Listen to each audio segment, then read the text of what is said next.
Okay, class. So last time, we discussed policymaking in a very broad sense, particularly on its theoretical perspective, how a public opinion or how a public concern or public problem eventually becomes a policy response or even, program for that matter. However, today, we will try to make it more concrete. No? We will try to look into the actual process that done in various governance level.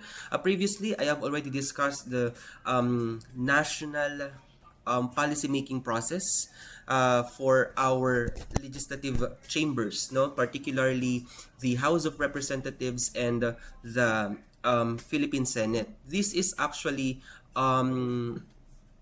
in coherence now with Article 6 of the 1987 Constitution. Now, you have to take note that when we say policy, hindi naman po lahat ng policy ay Republic Act. No? Hindi rin lahat ay dumadaan sa Congress. In fact, under RA 7160 or the Local Government Code of 1991, the local governments are now delegated certain powers to enact ordinances. So ito yung mga devolved functions po nila in the pursuit of decentralization.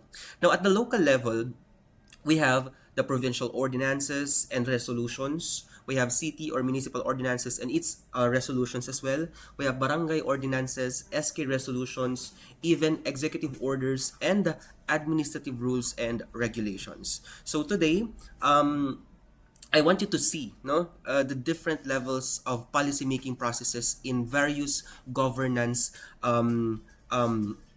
stages. Okay, and you have to take note, my dear friends, that policy is not implemented or policy is not simply written and immediately implemented.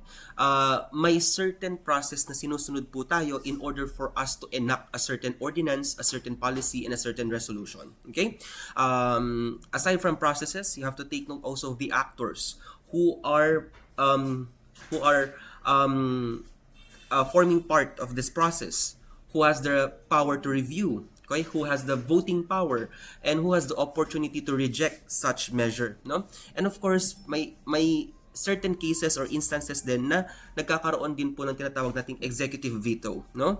At that's the very reason why if you try to look at my simplified yet comprehensive flow chart, okay, you can see different arrows, different decision points, and even branches, okay? This will constitute now the actual stage or process to which the policy is being created or done, okay? And I want to emphasize na hindi po straight line or linear ang paggawa ng polisiya. Katulad ng sinabi ko sa garbage can model, masalimuot, tedious, long ang proseso ng paggawa ng mga policies. Okay?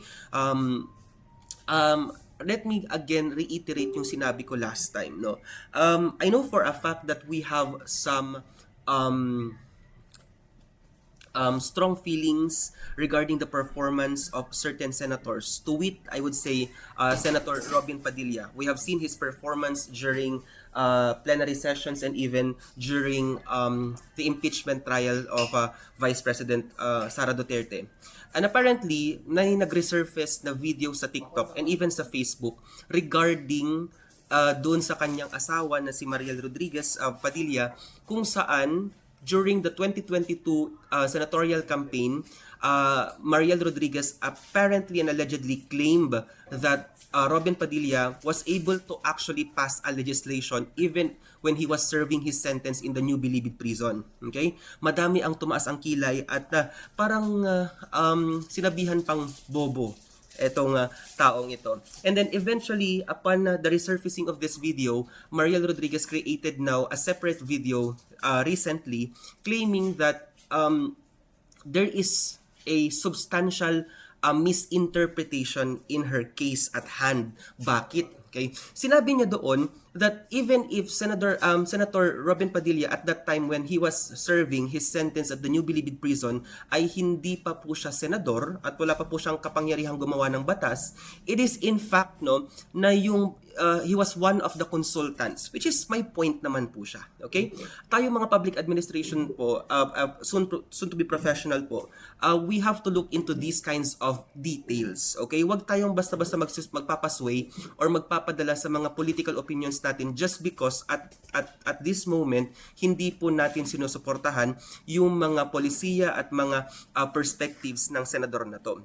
In fact, in our discussions, I have mentioned that even someone who is actually serving a sentence sa kulungan ay pwede pong maging parte ng legislative process po natin. They are what we call now as originator of policies. Okay?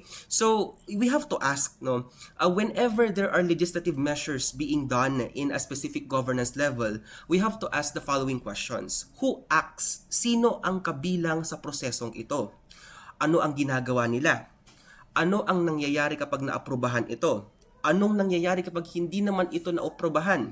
And sino po ang nag-check or nagre-review nito pagkatapos maaprubahan?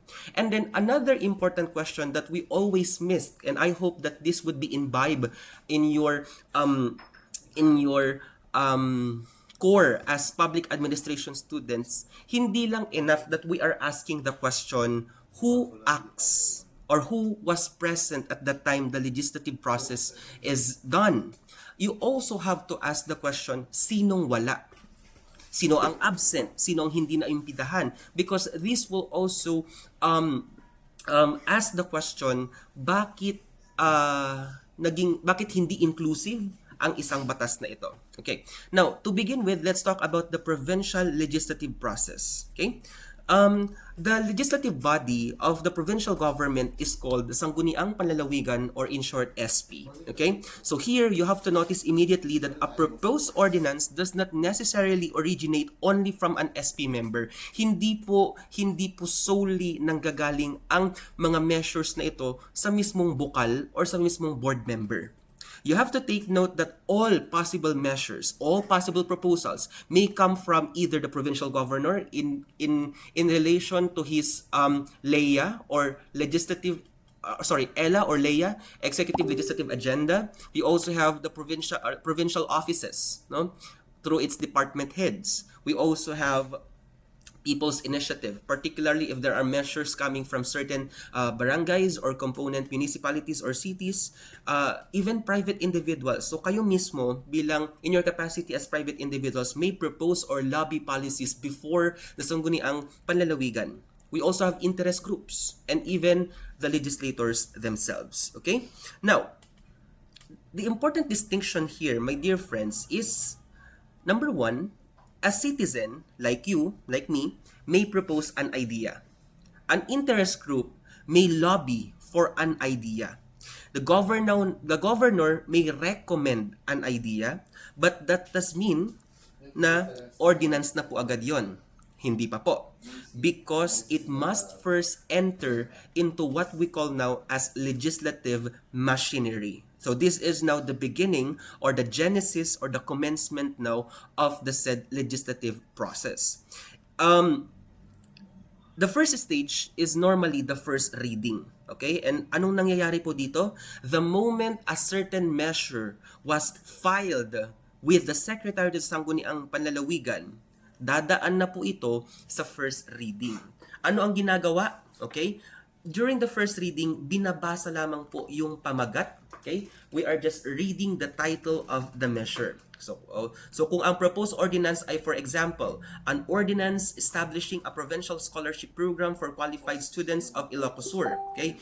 Here, hindi pa po natin dinidiscuss yung buong laman ng panukala. This is just to introduce formally before the Sanggunian by reading the title.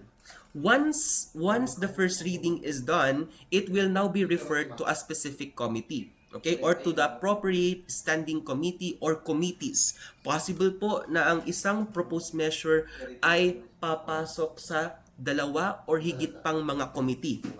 Okay, now, suppose the proposal concerns public health. So it may now be referred to the Committee on Health. Okay? If it involves appropriations, baka kailangan ding tignan ng committee concerned with finance or appropriations. So this is where the specialization begins. Dito na po sa next step, nagkakaroon po ng mas malalim at mas masusing deliberasyon. We have the committee study and hearing as well. Okay? Ito ang isa sa most important stages because this is where the proposal is actually examined. The committee may conduct technical study, request documents, consult offices, and even, and when necessary, conduct now public hearing or public consultation. Okay? And dito pumapasok yung idea ng democratic participation. Okay? Your democratic participation is not only limited to elections. You have to also consider that during these measures, meron kayong kapangyarihan at meron kayong privilege, opportunity to participate. For example, okay, imagine an ordinance proposing a ban on certain plastic products throughout the province. Hindi sapat na sabihin ng mga bukal or board members po natin na maganda ito for the environment without even looking deeper into the implications of this in a broader scale. So, our legislator must ask, ano ang mangyayari sa mga businesses po natin? Tama? Kung nag-ban po tayo ng mga plastics, for example, of course, we have to take note na ang greatest impact nito ay sa mga businesses. And if so, na may na-identify na tayong negative impact, ano ang proposed alternative po natin? Okay? How will municipalities implement it for that matter? Who will enforce it? What penalties will apply? So, the committee hearings now allow the sanggunian to examine whether the proposal is legally sound, administratively feasible, and socially acceptable. And please look at the diagram carefully, no? May dalawang possible directions po 'yan. It may yield favorable response or even unfavorable response. If the committee find the measure unfavorable, then it may be filed away, be archived, or be subjected to some other action. In short, mamamatay na po yung proposed legislative measure. However, if the committee finds it more favorable, leaning towards more feasible, socially acceptable, and even legally sounding, then it will proceed now to the next part, which is the submission now or the completion now of the committee report. Okay? So, in the committee report po, it contains the proposed measure and the committee's recommendation. In simple terms, hindi lang sinasabi ng committee na okay na to. Okay? Rather, it simply says that there is a formal explanation of the recommendations of the sanggunian should we proceed with the proposal. And then, once the committee report is completed, submitted, there comes now the calendaring. The measure goes now to the Committee on Rules for scheduling on the next session. Meaning, inilalagay na po ito sa tinatawag nating order of business or calendar of business. Ito po yung agenda na tinatawag po natin bawat kada may meeting. Okay? So, yeah, I know that this may sound very administrative, pero this is very important in our study. Why? Because even if you have a good proposal, kung hindi naman ito nakalagay sa agenda or sa calendar po for deliberation, hindi rin ito uusad. Okay? Now, the moment it arrives, okay, in the session being part of the calendar or the order of business, we will now proceed with the second reading, which is usually where the substantial deliberation happens. Here, we have sponsorship, debate or interpellation, amendments, and approval on the second reading. Now, isa-isahin po natin yan. For the sponsorship po, someone in the Sangguniang Panlalawigan formally explains and defends the measure. So dito, magkakaroon na po ng parang thesis defense at ipaglalaban na po ito ng inyong sponsor. Sir, magkaiba po ba ang author and sponsor? Yes po. Okay? The author will be the one, no, to write the proposed measure where in fact the sponsor will be the one to read and explain it before the August body. During that portion, there would be an opportunity for the other members to ask questions. Ang tawag po natin dyan ay interpolation. At kapag nagkaroon na po ng sagutan, of course, magkakaroon na po ng debate. Okay? But here, I would like to emphasize na hindi po debate yung sagutan inclusive of ad hominem, yung sasabihin na wag po tayo magdrama-dramahan dito or whatsoever. Those are not legislative debates. When I say legislative debates, there are arguments raising now concerns on the specific provisions of the legislative measure. Okay? So for example, pwedeng itanong ng mga members, saan manggagaling ang pondo? May enough ba tayong funds? Is this within the provincial authority? Baka mamaya kasi you are now living within the ambits of what the jurisdiction of the provincial government is actually limited to according to RA 7160. Okay? Now, pagkatapos ng period of debates, pag-uusapan naman na yung mga amendments. Dito na po magkakaroon ng reconciliation. So hindi lang dapat mag-away ng mag-away, dapat mag-meet halfway at magkasundo po sila in order for them to come up now with a sounder legislative measure. Okay? Now, the members during the period of amendments may propose changes. And if you try to look at this properly, no, makikita po ninyo that policy is negotiated. Hindi po siya fixed or rigid na hindi na pwedeng baguhin. Okay? Now, the original proposal may look very different by the time it reaches the final approval, which is, I think, the third and the final reading. Okay? Now, during the third and final reading, the complete measure is presented and ultimately, there is now a voting on the final passage. Ibig sabihin po niyan, pagbobotohan na po ng lahat ng members ang panukala. Okay? Now, according to the diagram, final passage requires a majority vote of all SP members. Take note ha, I'm talking about the all SP members. Therefore, we have to observe number 1, quorum. And number 2, we are talking about the number of members and not the number of members present. So, ang bilangan po dito ay lahat ng members. Let's say there are 12 SP members. Unfortunately, during that session, 10 lang ang present. So, what would be the basis of majority?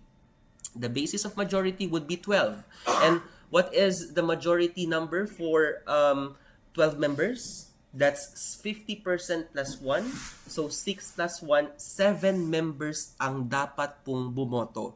Hindi po basihan na porket 10 lang yung nandoon, sila lang po ang maging basis. Okay? So we have to be very careful with that because the language of the law is very technical and very specific. Okay? Next.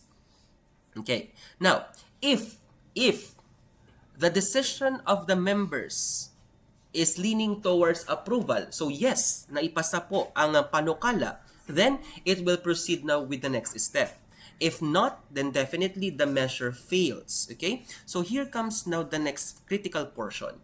The transmittal to the office of the provincial governor for his appropriate action.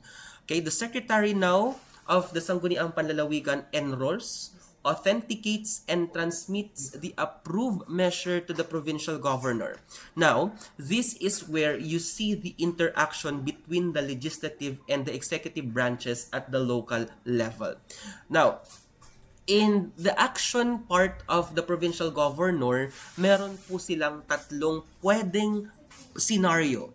Number 1, if the provincial governor approves or signs the proposed measure, then the measure is approved. It becomes now an ordinance, approved ordinance or approved resolution. However, you have to take note na hindi pa po siya effective. Okay?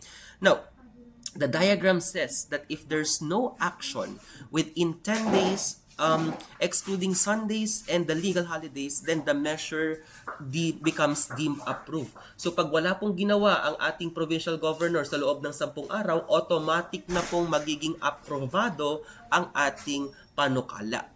However, in the case wherein Okay? In the case wherein the governor vetoes a measure, if vetoed, it is returned to the Sangguniang Panlalawigan with written objections. Then, okay, the um, the the Sangguniang Panlalawigan members may reconsider the veto. And according to the diagram, a veto may be overridden by two-thirds vote of all the SP members. So to compare, the ordinary final passage majority override the executive veto two-thirds majority. Bakit mas mataas? Because overriding a veto means the legislature is saying, Governor, despite your objections, we insist that this measure becomes and should become a law. Okay? So the law requires a stronger legislative support. If the two-thirds vote is obtained, the veto is automatically overridden. If not, then the veto is sustained and the measure does not become a law. Okay? And here comes the critical part. Hindi po automatic na nagiging effective ang isang legislative measure upon the signature of the executive. There must be the sufficient compliance with the publication requirement. Okay? Now, there are publication and posting requirements that we have to consider. The diagram states that the Secretary to the Sanggunian posts the ordinance or resolution in at least 3 conspicuous places in the province, and publication in a newspaper of general circulation is also a requirement. So the diagram further indicates that effectivity generally 15 days after publication unless otherwise provided by the law or by the ordinance itself. So please remember the distinction. Approval is not always the same as effectivity. A policy can already be approved but not yet enforceable. So kung nakalagay po doon sa effectivity clause po niya, this ordinance shall take effect immediately, hindi po ibig sabihin na pag pinirmahan na po ng ating governor ay effective na po agad. Hindi po. Yung sinasabing take effect immediately is upon the satisfaction of the publication requirement. Bakit po? Kasi po yung sinasaad po ng Article 2 of the New Civil Code is the satisfaction of the Latin maxim ignorantia lehis neminim excusat, which is actually provided in Article 3 of the New Civil Code. To wit, it says, ignorance of the law excuses no one from compliance therewith. So ibig sabihin po noon, my dear friends, hindi po pwedeng gamiting depensa ng mga tao yung sinasabing hindi ko po kasi alam na bawal. Naintindihan? You cannot use that as a defense, no? Hindi mo pwedeng sabihin na, hanggumat amo nga badigayam ti ag sigarilyo ditoy or ag vape ditoy. Kasi nga, ang expectation is dapat nabasa mo na ito dahil nga nakalagay sa ating batas at isinasaad po nito na lahat po ng batas na ginawa sa lahat ng levels po, national, local, even barangay, ay naipublish na po nam namaenda nga dapat nabasam dayto yan. This is the presumption of general awareness ng ating mga batas. I do hope malinaw po yan. Okay? Diyan po ang ating provincial level. Now, we proceed with the next level, which is the city or municipal legislative process. Practically, halos pareho lang po ang city sa provincial, except that the provincial level exercises oversight, no, or supervisory functions over all the measures passed by the city or municipal level. Ibig sabihin po niyan, nukas pangarigan na pirmaanan ni city or municipal mayor dayjay measure, okay, and it becomes enforceable now, hindi pa po ito agad-agad maipapublish kasi kailangan pa po itong i-transmit sa tanggapan ng Sangguniang Panlalawigan. The Sangguniang Panlalawigan will review the city or municipal ordinance, okay, at nakasaad po dito that the Secretary to the Sanggunian forwards certified copies of approved ordinances and of resolutions approving the local development plan or public investment program to the Sangguniang Panlalawigan within 3 days from the approval that is stipulated under section 56 of RA 7160. Okay? Once it has already been transmitted and received duly noted by the Sangguniang Panlalawigan, then the review will take in. So within 30 days from the receipt of the same, the Sangguniang Panlalawigan examines the document or refers them to the provincial attorney or prosecutor for their appropriate review.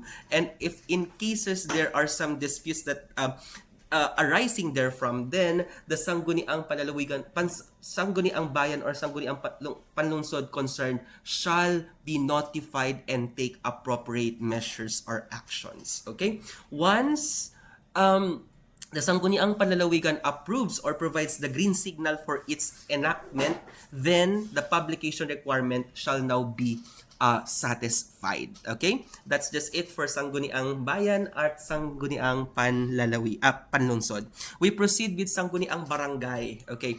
For the Sangguniang Barangay, it's almost the same, except that they must submit first to the review and scrutiny of the Sangguniang Bayan or Sangguniang Panlungsod to where their barangay belongs or situated. Okay? And then for Sangguniang Kabataan legislative process, it's more different and specialized. Take note na ang SK ay pili lamang yung pwede nilang gawing ordinansa. And of course, the ordinance they are required to prepare is the appropriation ordinance. More than that, resolutions na po ang ginagawa niya. This is actually enshrined under RA 10742 or the SK Reform Act, which was further amended by RA 11768. You have to take note that these laws I have mentioned explicitly requires majority vote approval for budgets, no? And should be reviewed by the Sangguniang Bayan or Sangguniang Panlungsod. Okay? The readings, the committee referral, and the posting steps below follow common SK or parliamentary practice under its own internal rules of procedure. So you have to take note na kapag kayo po ay nagkakaroon ng analysis sa mga SKs po natin, dapat at marapat po lamang na meron silang internal rules and of procedures or internal rules of order adopted bago sila kumilos sa mga susunod pa pong mga legislative measures. Okay? Now, pagka meron pong mga proposal for resolution, ang kalimitang ginagawa ay ifina-file po ito sa Sangguniang Kabataan Secretary, and then we just follow the same procedure of first reading, second reading, and then third reading. Dito, pipirmahan na po ni SK Chairperson at dapat po, lahat po ng mga measures na ginagawa ng Sangguniang Kabataan Council ay nakapaloob sa tinatawag nating CBYDP or Comprehensive Barangay Youth Development Plan, at the same time a BIP or Annual Barangay Youth Investment Program, at dapat po ay nakalagay din po sa kanilang annual budget. Okay?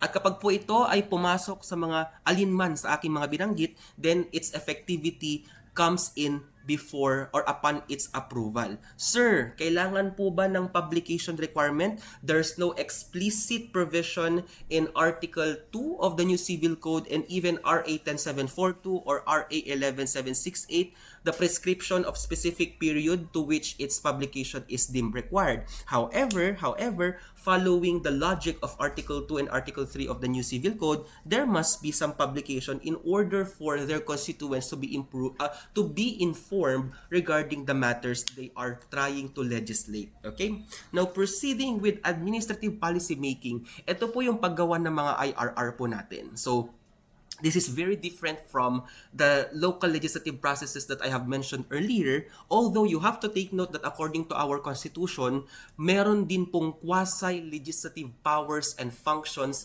ang mga officiales under the executive branch. And for those offices under executive branch, to wit, we have the cabinets, like the various departments under executive branch, meron po silang kapangyarihang gumawa ng mga polisiya in a form of IRR. And then of course, the national executive order processes, yung paggawa po ng mga provincial ordinance or executive orders. Ito po ay nakapaloob sa Book 3, Title 1, Chapter 2 of Executive Order number 292 or yung Administrative Code of 1987. Okay?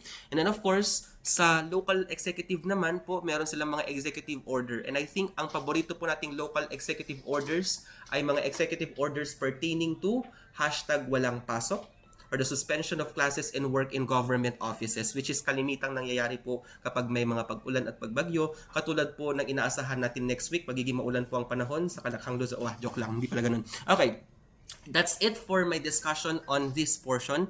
Prepare for a quiz on Friday. Thank you so much and see you in our online synchronous class.